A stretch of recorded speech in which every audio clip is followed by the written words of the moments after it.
31 book reviews in 31 days. We are on day 26, guys. I cannot believe I've made it this far. And we are coming to the end of it all. And today we're going back to fantasy.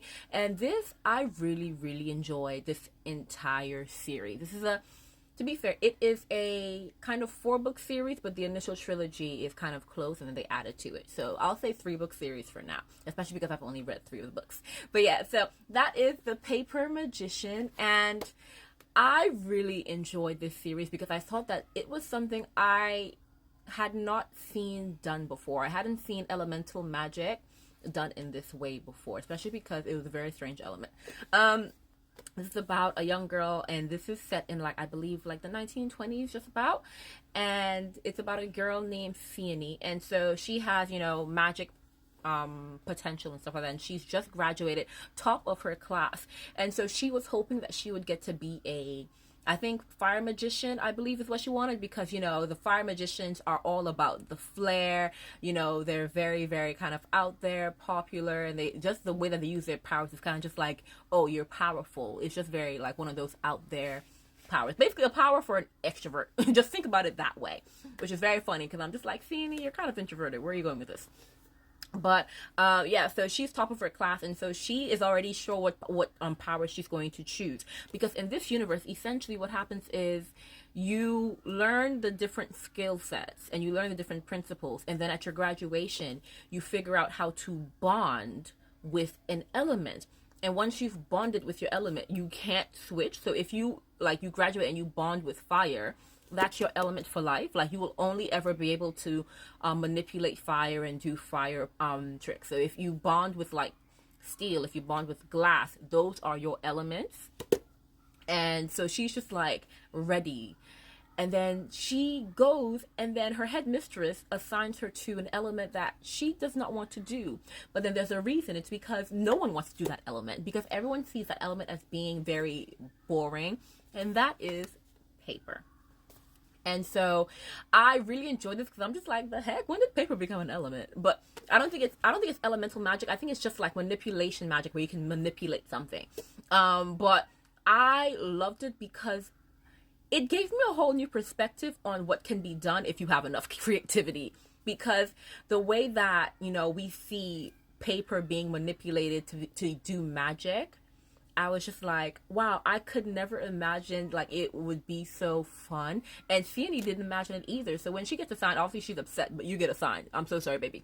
And they did it because the whole kind of paper magic system is going to be extinct if someone does not sign up. So they just started assigning kind of people to the task. They're just like, yeah, so we just picked some people. So sorry about it in it. And so she gets assigned to Emery, and he's basically this recluse who lives on the outskirts, and he kind of just seems like a grump. And she's like, the heck? Not only did you assign me to an element I didn't like, you assigned me to this dude? Get it together! And so she gets assigned, and then from the onset, she's like, I'm going to hate it here, and I have to be here for 2-3 years, because basically you have to live with the person that you're assigned to, as they mentor you and stuff like that. And so initially it starts kind of she's just she's grumpy, but after a few days, when she actually starts learning, she's just she starts to appreciate, paper. And then you think, this book is about, her learning to appreciate paper and learning paper. No, out of nowhere one day, the house gets attacked. Emery's heart is stolen. You heard me right. Someone pulls up, rips his heart out of his chest, and skedaddles. What's going on? And you know what's so awesome? She saves him using paper magic. And what I'm telling you, when you read the book, you're just like, that is brilliant. She saves him using paper magic, and then she goes after the person who stole his heart so that she can retrieve it back and save his life.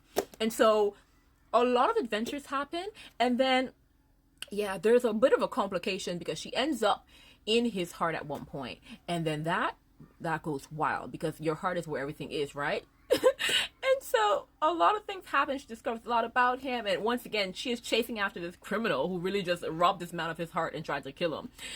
And yeah, it's very adventurous, and I was just like, how can something so small have this much going on in it? But yeah, there was a lot going on in it, but it was absolutely amazing. I had so much fun. And then the second book is called The Glass Magician, and then it's like basically the aftermath of this book, and then, you know, Tierney is really appreciating paper, and just a lot is happening because she went through a lot in this book. And then the third book, The Master Magician, everything gets wrapped up, and there's a lot of complications, and I can't really spoil it for you because a lot of things happen in this book that leads onto the things happening in book 2 and 3. Like, there's a lot.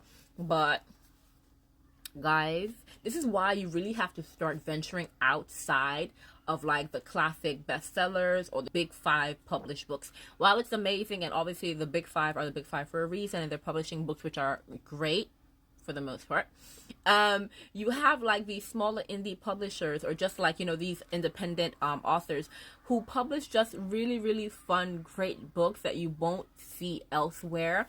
Like, I'm just like, this is such a creative concept, and you could tell that research was put into it, and I was just like, yeah, this is a lot. Like, to actually be able to describe magic, just magic systems and magic techniques using paper in this way, I'm just like, yeah, this is definitely a really, really just brilliantly written book, and I enjoyed it so much. So I definitely think you should pick it up, especially if you're looking for something new and fresh, like, and just like creative. You want something like this, and like, it's simple in some ways, because it's kind of just like so fast paced, and we get from point A to point B. But I really like a fast paced book, and so no complaints over here from me. And because it's so short, I raced through it. Like, you're fast paced, you're short, and you have all the energy. Sign me up. So definitely you need to go and pick this up. That's not a question. If you're looking into some, like, and if you like the historical fantasies, like, this has everything you want. Please do be sure to pick it up. And of course, be sure to come back tomorrow as we are getting closer to wrapping up this series. Bye guys.